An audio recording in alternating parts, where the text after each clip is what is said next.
Hello friends, नमस्कार, good evening. आप सभी का बहुत बहुत स्वागत है आपके अपने channel triple C wifi study पर। आइए स्टार्ट करते हैं आज के इस क्लास को। आज की इस क्लास में भी काफ़ी इंपॉर्टेंट प्रश्नों को शामिल किया है। ये सभी प्रश्न आपके होने वाले एग्जाम के लिए काफ़ी इंपॉर्टेंट हैं, चाहे आपका दिल्ली पुलिस का एग्जाम हो, यूपीपीसीएल का एग्जाम हो या फिर अदर कोई भी एग्जाम हो जहाँ पर कंप्यूटर के प्रश्न आते हैं, तो इस पूरी सीरीज को आप फॉलो कर सकते हैं। ये क्लास आपको शाम को 4 बजे मिलती है और ये क्लास आपको मंडे टू फ्राइडे मिलती है, लेकिन आज सैटरडे को भी क्लास हो रही है क्योंकि कल किसी कारणवश क्लास आपकी कंटिन्यू नहीं हो पाई थी। सो आज भी आपको क्लास दी गई है। चलिए स्टार्ट करते हैं। सबसे पहले आप सभी बच्चे क्लास को शेयर करेंगे ताकि और भी साथी इस क्लास को ज्वाइन कर पाएँ। ठीक है, आज का सबसे पहला प्रश्न है इंटरनेट क्या है। What is the internet. अब देखिए इंटरनेट क्या है ये पूछा गया है। सबसे पहले ये समझना है कि इंटरनेट का फुल फॉर्म क्या होता है। तो इंटरनेट का फुल फॉर्म होता है इंटरनेशनल नेटवर्क। ठीक है, इंटरनेशनल नेटवर्क। तो यहाँ पर सही जवाब क्या हो जाएगा, ऑप्शन बी हो जाएगा, a vast collection of different network. भिन्न भिन्न नेटवर्क का विशाल कलेक्शन, विशाल समूह ही इंटरनेट कहलाता है। अगला सवाल है, इंटरनेट से जोड़ने के लिए कंप्यूटर को किससे जोड़ना पड़ता है। अगर आप इंटरनेट से जोड़ना चाहते हैं तो कंप्यूटर को किससे जोड़ना पड़ेगा। To join the internet the computer has to be connected to a internet architecture board, internet society, internet service provider या फिर नन ऑफ दीज, इसमें से कोई नहीं। तो सेकेंड प्रश्न का जवाब करेंगे। इसमें सही जवाब क्या हो जाएगा, इसमें सही जवाब हो जाएगा option C, internet service provider. अगर हम इंटरनेट से जोड़ना चाहते हैं तो कंप्यूटर को इंटरनेट सर्विस प्रोवाइडर से जोड़ना पड़ेगा। मीन आपको इंटरनेट का कनेक्शन लेना पड़ेगा, तभी आप इंटरनेट का यूज कर पाएंगे। तीसरा सवाल है, एक स्थानीय टेलीफोन नेटवर्क के तारों पर डिजिटल डेटा संचारित करके इंटरनेट का उपयोग किसके द्वारा प्रदान किया जाता है या प्रदाता है। ठीक है, आंसर दीजिएगा। Internet access by transmitting digital data over the wires of a local telephone network is provider by. अभी किसके द्वारा प्रोवाइड किया जाता है, leased line, digital subscriber line, digital single line या फिर इसमें से कोई नहीं। तो ऑप्शन यहाँ पर हो जाएगा बी, डिजिटल सब्सक्राइबर लाइन। ठीक है, DSL के द्वारा ये प्रोवाइड किया जाता है। देखिए डिजिटल सब्सक्राइबर लाइन यानी DSL is a family of technologies that are used to transmit digital data over telephone line। यानी एक ऐसी टेक्नोलॉजी है जो डेटा को टेलीफोन लाइन के माध्यम से ट्रांसफर करती है। In telecommunication marketing, the term DSL is widely understood to mean asymmetric digital subscriber line, the most commonly installed DSL technology for internet access। ठीक है, यानी यहाँ पर जो डेटा है वो टेलीफोन लाइन के द्वारा ट्रांसमिट किया जाता है। चलिए इस क्लास के बाद इसका PDF भी मिल जाएगा, तो ये सभी नोट्स आप पढ़ सकते हैं और हमने अपने टेलीग्राम चैनल का लिंक दे दिया है डिस्क्रिप्शन बॉक्स में, या फिर RMPV एजुकेशन को आप सर्च कर सकते हैं टेलीग्राम पर और वहाँ से ज्वाइन हो सकते हैं, वहाँ पर PDF आ जाएगा। ISP अपने नेटवर्क के बीच इंटरनेट ट्रैफिक का आदान प्रदान किसके द्वारा करता है। ISP यानी इंटरनेट सर्विस प्रोवाइडर। तो ISP अपने नेटवर्क के बीच इंटरनेट ट्रैफिक का आदान प्रदान किसके द्वारा करता है। Internet exchange point, subscriber and point, ISP and point या इसमें से कोई नहीं। तो यहाँ पर ऑप्शन पहला हो जाएगा, इंटरनेट एक्सचेंज पॉइंट के माध्यम से। ठीक है, यानी ISP अपने नेटवर्क के बीच इंटरनेट ट्रैफिक का आदान प्रदान किसके द्वारा करता है, इंटरनेट एक्सचेंज पॉइंट के द्वारा करता है। अगला सवाल है, निम्न में से कौन सा प्रोटोकॉल इंटरनेट में उपयोग नहीं किया जाता है। कौन सा प्रोटोकॉल ऐसा है जो इंटरनेट में उपयोग नहीं किया जाता है। और अगर ऐसे कोई बच्चे देख रहे हैं जिनका CCC का एग्जाम है, तो आपको बता दें आपके लिए भी ये क्लास काफ़ी हेल्पफुल है जिनका भी CCC का एग्जाम है, क्योंकि CCC में भी इस प्रकार से बहुत सारे प्रश्न आते हैं। बस उसमें यह है कि MS ऑफिस से ज़्यादा नहीं आते हैं, लिब्रो ऑफिस से आते हैं। बाकी सारे जो क्वेश्चन यहाँ पर हम डिस्कस कर रहे हैं ये आप सब के लिए भी इंपॉर्टेंट हैं जो CCC का पेपर देने वाले हैं। ठीक है, तो आप लोग भी इसको देख सकते हैं। निम्न में से कौन सा प्रोटोकॉल इंटरनेट में उपयोग नहीं किया जाता है, ये पूछा है आपसे। तो यहाँ पर ऑप्शन बी हो जाएगा, DHCP। इसका इंटरनेट में इस्तेमाल नहीं होता है, बाकी HTTP का होता है, DNS का होता है। DNS मतलब एक डोमेन नेम सिस्टम होता है, ध्यान रखना है, बट DHCP यहाँ पे करेक्ट आंसर आपका हो जाएगा। अगला सवाल है IPv6 एड्रेस का आकार होता है। IPv6 एड्रेस का साइज पूछा है यहाँ पे। देखिए अब यहाँ IP के बारे में पूछता है आपसे, तो कई बार पूछता है IPv4 का साइज बताओ, ठीक है, तो ये 32 बिट का होता है। और IPv6 का साइज पूछें तो 128 बिट का होता है, 128 बिट का होता है, ठीक है। दूसरा यहाँ पर देखो, जैसे एग्जाम्पल के थ्रू आप थोड़ा समझ सकते हैं, ये 128 बिट का आपका IP एड्रेस है और यहाँ पर जो IP एड्रेस होता है वो अल्फ़ा न्यूमेरिक होता है। इसमें अल्फ़ाबेट भी होते हैं और नंबर्स भी होते हैं। और इसमें जो IP एड्रेस के जो ब्लॉक्स होते हैं ना, इनको यहाँ कॉलन से अलग किया जाता है, यहाँ कॉलन का यूज़ किया जाता है। तो यहाँ देख सकते हैं ये आपका नेटवर्क पार्ट हो गया जो 48 बिट का होता है। फिर ये 16 बिट का सबनेट आईडी होती है और 64 बिट का क्लाइंट आईडी होती है।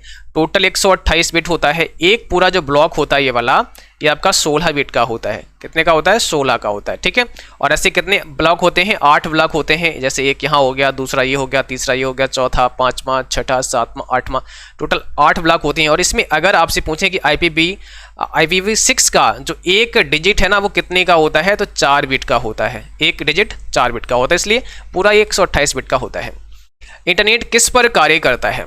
इंटरनेट किस पर कार्य करता है? इंटरनेट जो है वो पैकेट स्विचिंग पर काम करता है या सर्किट स्विचिंग पर काम करता है? तो याद रखना है ऑप्शन पहला, इंटरनेट जो होता है वो पैकेट स्विचिंग का यूज करता है। अभी पैकेट स्विचिंग क्या होता है? देखिए पैकेट स्विचिंग विभिन्न नेटवर्कों में डेटा के छोटे टुकड़ों का स्थानांतरण है। ये डेटा खंड या पैकेट तेज, अधिक कुशल डेटा स्थानांतरण की अनुमति देते हैं। अक्सर जब कोई उपयोगकर्ता एक फाइल को नेटवर्क पर भेजता है तो यह एक टुकड़े में नहीं बल्कि छोटे डेटा पैकेट में स्थानांतरित हो जाती है। देखिए जब भी आप इंटरनेट पर किसी डेटा को, किसी फाइल को किसी दूसरे व्यक्ति के पास भेजते हैं तो वो फाइल पूरी एक साथ में नहीं जाती है, वो फाइल छोटे छोटे खंड या पैकेट में बट जाती है ना। कोई फाइल, मान लिया आपकी कोई फाइल है जो 50 GB की है या 10 GB की है या 2 MB की है, जितना भी मान लो आप, तो क्या है ना, वो फाइल एक साथ पूरी नहीं जाएगी, वो छोटे छोटे पैकेट्स में बटेगी, अलग अलग पैकेट्स बन जाएंगे उसके, और वो पैकेट्स जो है फिर ट्रेवल करेंगे, ठीक है। तो इसी को कहा जाता है पैकेट स्विचिंग, यानी वो जो आपका डेटा है वो पैकेट्स में कन्वर्ट होगा, उसके बाद में ट्रांसफर किया जाता है। तो इंटरनेट पैकेट स्विचिंग टेक्नोलॉजी का इस्तेमाल करता है, ये आपको ध्यान रखना है। यहाँ पर आपसे पूछा गया है निम्न में से कौन सा इंटरनेट में उपयोग किया जाने वाला एप्लीकेशन लेयर प्रोटोकॉल नहीं है? इसमें कौन सा ऐसा है जो एप्लीकेशन लेयर प्रोटोकॉल नहीं है? तो इसमें देखो सही जवाब हो जाएगा option C, resource reservation protocol. ये आपका एप्लीकेशन लेयर प्रोटोकॉल नहीं है, ये क्या है? आपका ट्रांसपोर्ट लेयर प्रोटोकॉल है। ये ट्रांसपोर्ट लेयर प्रोटोकॉल है, ना कि एप्लीकेशन लेयर प्रोटोकॉल, ये ध्यान रखना है। तो ऑप्शन सी यहाँ पे करेक्ट है। कौन सा प्रोटोकॉल इंटरनेट से जुड़े क्लाइंट को IP एड्रेस प्रदान करता है? ऐसा कौन सा प्रोटोकॉल है जो इंटरनेट से जुड़े क्लाइंट को IP एड्रेस प्रदान करता है? Which protocol assign IP address to the client connected in the internet? तो यहाँ पर क्या होगा सही जवाब? DHCP, ऑप्शन नंबर पहला DHCP आपका सही आंसर हो जाएगा। देखिए डायनेमिक होस्ट कॉन्फ़िगरेशन प्रोटोकॉल, ठीक है, DHCP जिसे शॉर्ट में बोलते हैं, एक क्लाइंट सर्वर प्रोटोकॉल है जो अपने IP पते और अन्य संबंधित कॉन्फ़िगरेशन जानकारी जैसे सबनेट मास्क, डिफ़ॉल्ट गेटवे के साथ स्वचालित रूप से एक इंटरनेट प्रोटोकॉल IP होस्ट प्रदान करता है, ठीक है। तो डायनेमिक होस्ट कॉन्फ़िगरेशन प्रोटोकॉल इसका फुल फॉर्म होता है, ये भी आपको ध्यान रखना है। यहाँ पर आपसे पूछा है IETF मानक दस्तावेज कहलाते हैं। IETF मानक दस्तावेज क्या कहलाते हैं? क्या होगा इसमें सही जवाब? तो यहाँ पर आपका सही जवाब होगा RFC आपका राइट आंसर हो जाएगा। देखिए in the simplest term the primary work of the IETF, देखिए IETF का मतलब क्या होता है? इंटरनेट इंजीनियरिंग टास्क फोर्स, ठीक है, is to ensure that the internet works better. The organization does this by creating relevant and high quality technical documents that can change how everyone use, design and manage the internet. अब देखिए इसका जो मुख्य काम क्या है, जो IETF है, इसका प्राथमिक कार्य ये होता है, यह सुनिश्चित करना है कि इंटरनेट बेहतर तरीके से काम करे, ठीक है। संगठन ऐसा प्रासंगिक और उच्च गुणवत्ता वाले तकनीकी दस्तावेज बनाकर करता है जो ये बदल सकते हैं कि हर कोई इंटरनेट का उपयोग, डिजाइन और प्रबंधन कैसे करता है। अब देखो द IETF यानी Internet Engineering Task Force standard document और कॉल्ड RFC।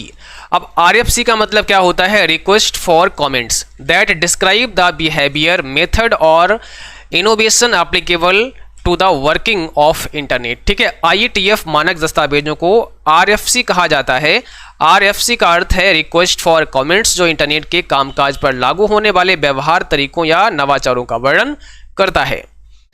अगला सवाल है CC का फुल फॉर्म क्या होता है? आप लोग बताएंगे। CC, जब आप किसी को मेल करते हैं तो CC का एक ऑप्शन आता है और CC का मतलब होता है कार्बन कॉपी। ऑप्शन सी यहाँ पे करेक्ट है।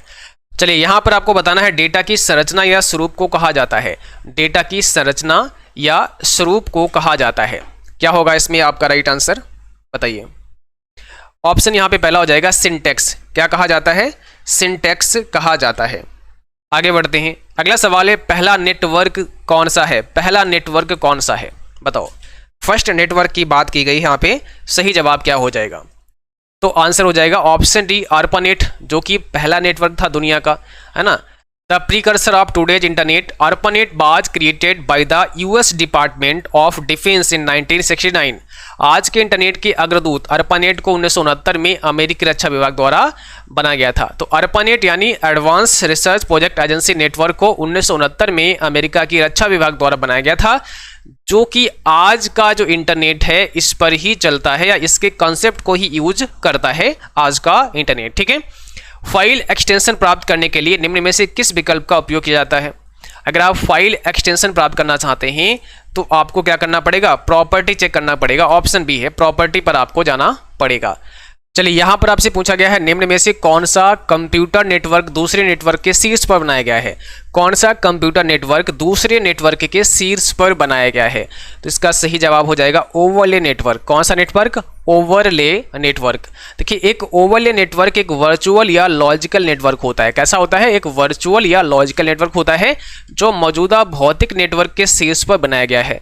अब इंटरनेट जो है ना, इंटरनेट उदाहरण के लिए सबसे व्यापक रूप से इस्तेमाल किया जाने वाला ओवरले नेटवर्क है। इंटरनेट इसका सबसे अच्छा एग्जाम्पल है। 1980 के दशक में इसका व्यावसायीकरण होने से पहले वेब एक सरकार आधारित अनुसंधान नेटवर्क था जो सार्वजनिक स्विच्ड दूरसंचार नेटवर्क BSTN के भौतिक बुनियादी ढांचे के शीर्ष पर चलता था। आज अधिकांश ओवरले नेटवर्क सार्वजनिक इंटरनेट के शीर्ष पर चलते हैं। ओवरले नेटवर्क के अन्य उदाहरणों में virtual private network, peer to peer network और स्काइप जैसी IP सेवाओं पर वॉइस ओवर शामिल हैं। ठीक है, तो ये ध्यान रखना है, यानी ये जो होगा भौतिक नेटवर्क के टॉप पर चलता है, ऊपर चलता है। मार्जिन का मतलब टेक्स्ट और पेपर के बीच की दूरी होती है। क्या ये सही है? तो बिल्कुल सही है, ऑप्शन यहाँ पे पहला हो जाएगा। अगला सवाल, फाइल को सेव करने के लिए स्टैंडर्ड टूलबार पर सेव बटन पर क्लिक करें। अगर आप फाइल को सेव करना चाहते हैं तो स्टैंडर्ड टूलबार पर भी एक सेव बटन होता है, वहां पे आप क्लिक कर सकते हैं। तो इसका आंसर आपका पहला हो जाएगा। अगला सवाल, रिबन के इंसर्ट टैब का प्रयोग डॉक्यूमेंट के पेज का रूप बदलने के लिए होता है। अगर आप डॉक्यूमेंट के पेज का रूप चेंज करना चाहते हैं तो इंसर्ट टैब में आपको जाना पड़ेगा। तो ये हो जाएगा फॉल्स, क्योंकि इसके लिए हमें पेज लेआउट में जाना पड़ेगा। पेज लेआउट में जाकर हम डॉक्यूमेंट का स्वरूप चेंज कर सकते हैं। MS वर्ड में किसी डॉक्यूमेंट को बंद करने के लिए ऑफिस बटन के किस कमांड का प्रयोग किया जाता है? आप बंद करना चाहते हैं MS वर्ड में तो ऑफिस बटन पे क्लिक करके आपको क्या करना पड़ेगा? क्लोज करना पड़ेगा। यहाँ ऑप्शन डी हो जाएगा आपका क्लोज। चलिए अगला सवाल है, प्रस्तुतिकरण में नई स्लाइड डालने की शॉर्टकट कुंजी क्या होती है? प्रस्तुतिकरण यानी प्रेजेंटेशन में नई स्लाइड डालनी है तो उसके लिए कंट्रोल-M आपको दबाना होता है। ऑप्शन बी हो जाएगा कंट्रोल-M। इमेज प्रिंटेड टेक्स्ट के लिए निम्न में से किस डिवाइस का प्रयोग किया जाता है? बताओ, OCR, OMR, MICR या ये सभी? तो प्रिंटेड टेक्स्ट या इमेज के लिए OCR का यूज होता है, ऑप्टिकल कैरेक्टर रिकॉग्निशन। एक कैरेक्टर को रिकॉग्नाइज कर लेता है, चाहे आपने हाथ से लिखा हो या फिर प्रिंटेड हो। OMR का मतलब होता है ऑप्टिकल मार्क रीडर। ठीक है, ये मार्क को रीड करता है और मोस्टली OMR सीट को पढ़ता है जो जिस पर आप एग्जाम देते हैं। और MICR इसका मतलब होता है मैग्नेटिक इंक कैरेक्टर रिकॉग्निशन। ये मैग्नेटिक इंक से लिखे गए कैरेक्टर को रिकॉग्नाइज करता है। मोस्टली बैंकों में यूज होता है। जो चेक होता है तो चेक पर जो नंबर लिखा होता है वो मैग्नेटिक इंक से लिखा होता है, उसको रीड करने के लिए MICR का इस्तेमाल होता है। ठीक है, चलिए तो आज का क्लास बस यहीं तक रहेगा। अब अगली क्लास आपकी मंडे की होगी। मंडे को शाम को 4 बजे आपको क्लास ज्वाइन करना है। 4 PM पर आपकी क्लास होगी। ठीक है, और आप सभी जिन बच्चों ने अभी तक चैनल को सब्सक्राइब नहीं किया है तो अभी चैनल को आप सब्सक्राइब करें, बेल आइकन भी प्रेस कर लेना और डिस्क्रिप्शन बॉक्स में टेलीग्राम का लिंक दिया गया है, वहां से टेलीग्राम को ज्वाइन कर सकते हैं। वहां पर इस क्लास का पीडीएफ भी आप सभी के लिए आ जाएगा। चलिए आज के लिए बस इतना ही, मिलते हैं अगली क्लास में, तब तक के लिए जय हिंद।